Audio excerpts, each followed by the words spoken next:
Bonjour à toutes et à tous, nous recevons sur ce plateau la journaliste Frédérique Bedos et le réalisateur Jean-Marc Descamps pour parler du film documentaire L'Odyssée du Colibri, l'occasion de découvrir l'aventure de Thomas Ruyant, ce Dunkerquois qui aura marqué le Vendée Globe 2016. Bonjour à vous.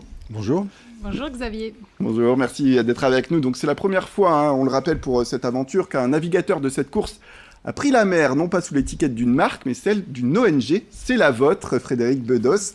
Parlons avant toute chose peut-être de cette ONG qui s'appelle, on le rappelle, le projet Imagine. Oui, alors le projet Imagine, c'est une ONG d'information. Alors vous savez qu'il y a 10 millions d'ONG dans le monde, on est la seule ONG d'information. Alors, ça veut tout dire sur le positionnement très original. L'idée, c'est de profiter de la puissance de frappe des médias pour diffuser à grande échelle de l'espérance et donner l'envie d'agir à chaque citoyen pour bâtir un monde meilleur. Et une fois qu'on a donné l'envie d'agir grâce à nos films, qui mettent très souvent en valeur les héros humbles du monde entier, ces hommes et ces femmes qui font des choses exceptionnelles au service d'un monde meilleur, et bien après on les accompagne vers l'action dans des programmes dans les écoles, dans les villes, dans les prisons, dans les entreprises. Et peu à peu, eh bien, émerge un grand mouvement d'action. Eh bien justement, comme vous le dites, vous mettez en avant ces grandes figures. Et justement, pour l'Odyssée du Colibri, Thomas Ruyant, je vous propose tout de suite, pour le téléspectateur qui nous regarde, de voir un extrait de ce qui les attend avec ce film documentaire. Le Cap Lewin, c'est passé, il n'en reste plus qu'un, le Horn. Aujourd'hui, dans ce projet, 180 entreprises, je crois, et 1200 particuliers. Bon, bah là, c'est la grosse galère. Donc, j'ai une énorme boîte d'eau. J'ai bouché le trou là avec un ciré pour l'instant. Voilà, putain, la galère. Je sais que je suis pas tout seul. Vous êtes derrière, vous poussez derrière, donc merci pour ça. Je suis un peu tendu en ce moment là. Ce qui m'inquiète un peu, c'est la trajectoire pour sortir de ce boulet entre la zone des glaces et la Nouvelle-Zélande.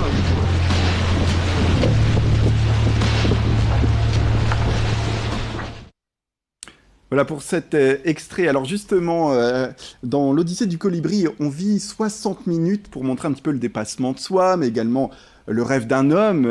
Comment on réussit à réaliser un documentaire avec des contraintes peut-être techniques, parce qu'il part en mer, il est en solitaire, c'est une aventure assez périlleuse finalement. Oui, c'est une aventure périlleuse parce que c'est le Vendée Globe et que c'est une aventure en solitaire, sans escale, sans assistance. Donc le film raconte bien sûr ce dépassement de soi, mais il raconte, comme on l'a vu dans l'extrait, que derrière il y a tous les gens qui sont derrière, cette association Le Souffle du Nord qui a mis dans les voiles l'ONG, le projet Imagine, avec ce colibri qui fait 9 mètres de haut, qui inspire tout le monde, quoi.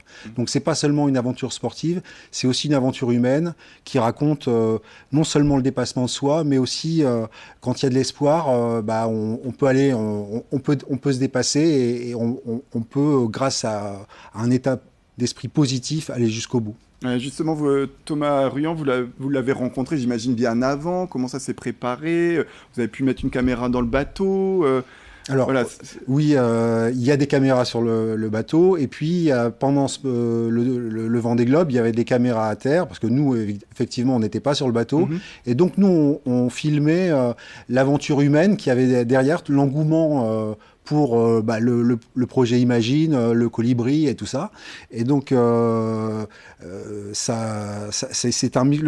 film est un mix des deux. On passe du bateau à la terre, et puis on raconte cette histoire comme ça. Ouais, qu'est-ce qui vous a peut-être marqué, vous, Frédérique Bedos, à travers ce documentaire? On reviendra un petit peu sur votre parcours de documentaire depuis la création de cette ONG, mais d'abord cette Odyssée, qu'est-ce que ça vous a apporté? Qu'est-ce qui vous a marqué? En fait, ce qui est magnifique, c'est que cette aventure humaine qui est le Vendée Globe, c'est l'allégorie, la métaphore parfaite des messages qu'on essaye de faire passer. C'est-à-dire, l'idée, c'est pas de vendre du rêve. Dans la vie, on a forcément des épreuves, on a des choses à surmonter chaque jour, des défis qui se présentent à nous.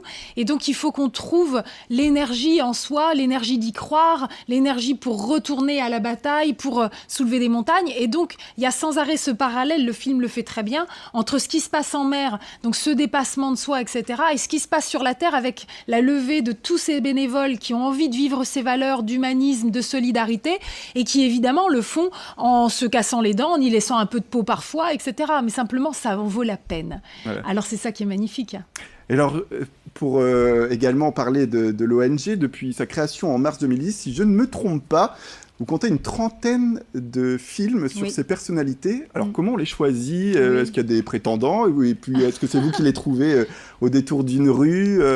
Alors, en fait, ce qui se passe, c'est que quand je me suis lancée dans l'aventure, j'avais déjà repéré quelques héros humbles, parce que je suis quelqu'un qui est assez engagé, qui navigue dans ces milieux-là. Mais dès que j'ai commencé à diffuser les films, les portraits de ces héros, les tout premiers, le public a compris tout de suite le principe. Et du coup, on me dénonce les héros du monde entier. Donc, sur le site, le projet imagine.com, sur les réseaux sociaux, on m'écrit et on me dit « Est-ce que vous avez repéré telle femme dans tel pays qui fait telle chose, tel homme, etc. » Et donc, on a des listes entières et effectivement, eh bien, on choisit celle qui porte le plus d'une aventure humaine incroyable et qui est inspirante et qui peut véritablement créer la contagion.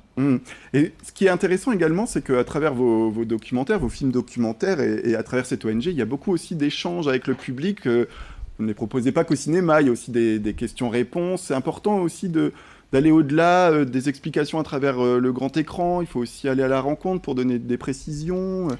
Pour moi, c'est très important vraiment d'utiliser la puissance de frappe des médias en se disant qu'on a besoin d'un changement d'échelle en termes d'engagement sur le terrain. Si on veut changer le monde, si on veut rêver d'un monde plus juste, plus durable, il faut vraiment changer les comportements.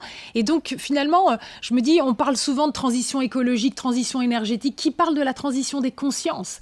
Et c'est là-dessus qu'on vient jouer. Mais on ne le fait pas en vous faisant la morale ou en faisant de la philosophie, mais en mettant en lumière les hommes et les femmes qui le vivent.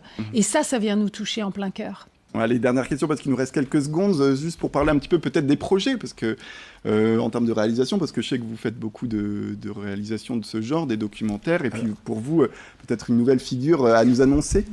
Alors, en fait, un documentaire, ça prend en général 2 ans. Ici, il a fallu 3 ans et demi parce que le bateau s'est cassé. Il a fallu attendre qu'il reparte 1 an plus tard. Et donc, ça a été une longue aventure. Maintenant, le plus dur, c'est de pouvoir montrer ce film, de pouvoir le distribuer. Et c'est ça le projet actuellement pour moi. D'accord. Et pour vous, peut-être une figure qui vous inspire d'ores et déjà pour un prochain film ? Oui, alors en fait, je viens de sortir au cinéma mon dernier long-métrage qui dresse le portrait d'un homme extraordinaire qui s'appelle Jean Vanier. Ça s'appelle Jean Vanier, le sacrement de la tendresse. On est déjà en 8e semaine d'exploitation, donc foncez voir ce film au cinéma. Jean Vanier, c'est ni plus ni moins que le Mère Teresa d'aujourd'hui, donc vous ne serez pas déçus. Très bien, merci beaucoup à vous deux d'être venus sur ce plateau pour parler, je le rappelle, de ce film documentaire, L'Odyssée du colibri.